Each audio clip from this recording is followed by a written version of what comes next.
আসসালামু আলাইকুম প্রিয় বন্ধুগণ।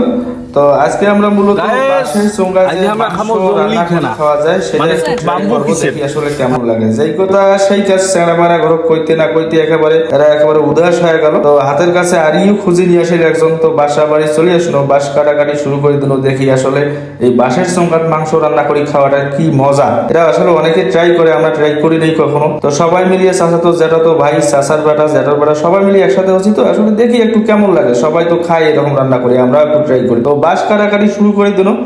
সানারুল ভাই আমার ছোট ভাই, সে মনে করেন বাঁশের চোঙা করতে একেবারে সেইভাবে এক্সপার্ট, সে বাঁশের চোঙা করছে, আমিও একটু ধরলাম। তো ধরি আমরা বাঁশের চোঙা রেডি করছি, বাঁশের চোঙা একেবারে কাটাকাটি শেষ করি, বাঁশের চোঙা রেডি। তো এগুলো আসলে ধুয়ে পাকলে রেডি করে রাখি দেবো।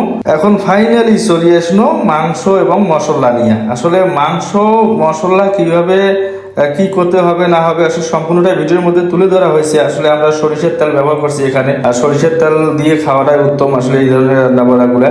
তো আমরা সর্বপ্রথম যে কাজটা করছি সেটা হচ্ছে মরিচ, মশলা, পেঁয়াজ, রসুন সবকিছু আলাদাভাবে পেস্ট করে দিয়েছি। পেস্ট করে নেওয়ার পরে সেগুলো এখন ব্যবহার করবো। তো প্রথমত হচ্ছে পেঁয়াজ, রসুন সবকিছু একখানে দিছি। দেওয়ার পরে মাখা শুরু করছি। মাখা মশলার গুঁড়া থেকে শুরু করি একেবারে পেঁয়াজ, রসুন, আদা এবং হচ্ছে সেই সাথে আরেকটা জিনিস হচ্ছে গরুর মাংসের মশলা। এটা কিন্তু নেওয়াই লাগবে একটু টেস্ট বাড়ার জন্য। গরুর মাংসের মশলা আমরা ব্যবহার করছি এখানে। এবং সাধারণভাবে কারো কোনো অভিজ্ঞতা নেই, সবাই আর কি সেইভাবে জানিও না কিভাবে খাওয়া লাগে, নিজেরাই নিজেদের মধ্যে একটু ট্রাই করলাম। তো রাঁধুনি আমরা নিয়ে আসছিলাম হচ্ছে বিরিয়ানির মশলা, সেই বিরিয়ানির মশলাটাও এখানে ব্যবহার করবো, দেখি আসলে টেস্টটা কেমন হয়। তো সবগুলো শেষে আমরা বিরিয়ানির মশলা দিয়ে একটু একটু মাখামাখি করলাম। এটা নাকি মাখামাখি করার পরে আর কি 15 থেকে 20 মিনিট রাখা লাগে, রাখলে নাকি আর কি সেইভাবে ভালো লাগে। তো আমরা সেইভাবে ট্রাই করছি। আসলে আল্লাহ ভরসা, দেখি কতটুকু টেস্ট হয়। ভিডিওটা শুরু থেকে শেষ পর্যন্ত দেখবেন, দেখলে আসলে বুঝতে পারবেন, আমাদের অনুভূতিটাও আপনারা জানতে পারবেন এবং আপনারাও টেস্ট করবেন, ট্রাই করবেন আসলে কি রকম লাগে। আমরাও সেটাই আশা করবো, আপনারা ট্রাই করবেন। শীতকালীন সময় এই ধরনের খাবার খাওয়াটা আসলে ভালো। তো মাংস মাখামাখি শেষের দিকে আসলে রাখি দেবো এখন 15 থেকে 20 মিনিট। মাংসটা এভাবে রাখি দিলাম, চাউল আগে ভেজে রাখছিলাম সেটাও উপরে রাখি দিলাম। তো 15 থেকে 20 মিনিট পর আমরা মনে করেন যে বাসার সঙ্গে দিনের বেলায় সবকিছু রেডি করছি, আপনারা দেখছেন। এগুলা সুন্দরভাবে পরিষ্কার করিয়া রাখছে আমার খায়রুল চাচা।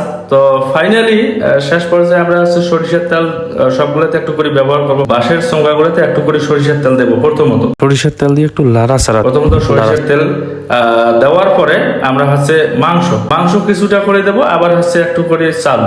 আমরা এটা হচ্ছে পোলার চাউল কিনছি, সেই পোলার চাউলও একটু করে ব্যবহার করছি, আর একটু করে মাংস। তো সমপরিমাণে সবগুলা চোঙায় এইভাবে একের পর এক হচ্ছে ঢুকাবো। মাংস এখানে ঢুকাবো কিছুটা, আবার কিছুটা হচ্ছে চাল। এভাবে ঢুকার পরে সবগুলা শেষ পর্যায়ে আমরা ইনশাল্লাহ চাল এবং মাংস সবগুলো যেহেতু একসাথে আমরা নতুন ভাবে ট্রাই করতেছি, ইনশাল্লাহ দেখি কি রকম হয়।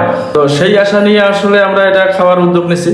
তো সবকিছু ফাইনালি হয়ে গেছে। আমাদের হচ্ছে মাংস প্যাকেট করা শেষ, আসলে বাসার সঙ্গে ঢুকাঢুকি শেষের দিকে। তো যাই হোক, এভাবে রান্না করি, মাঝে সাঝে খাওয়া দরকার, টেস্ট নেওয়া দরকার, কিরকম টেস্ট হয় সেটাও একটু জানা যায়, মানুষ তো খায়। তো শেষমেশ আমরা হচ্ছে সবকিছু ভরা শেষ, কলা পাতা দিয়ে মরে দিলাম মুখগুলা। মরে দেওয়ার পরে খায়রুল চাচা তো মহা খুশি, বালতিটা নিয়ে একেবারে ময়দানের উদ্দেশ্যে গদগদ করে দৌড়। আগে সবকিছু সাজা ছিল, যার কারণে আমরা হচ্ছে মাঝখান দিয়ে বাঁশ দিয়ে দুই পাশে চোঙা গুলো দিচ্ছি। দেওয়ার পরে আগুন লাগাইছি মোটামুটি ঘন্টা খানেক, এভাবে আগুন জ্বলছে।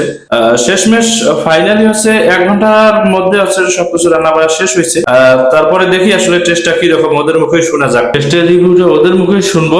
ভিডিওটি ভালো লাগলে লাইক কমেন্ট শেয়ার করবেন। ধন্যবাদ সবাইকে, ভালো থাকবেন, আল্লাহ হাফেজ। মাশাআল্লাহ মাশাআল্লাহ মাশাআল্লাহ মাশাআল্লাহ মজা হয়।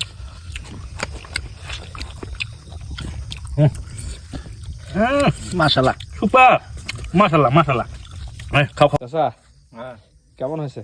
আলহামদুলিল্লাহ খুব ভালো।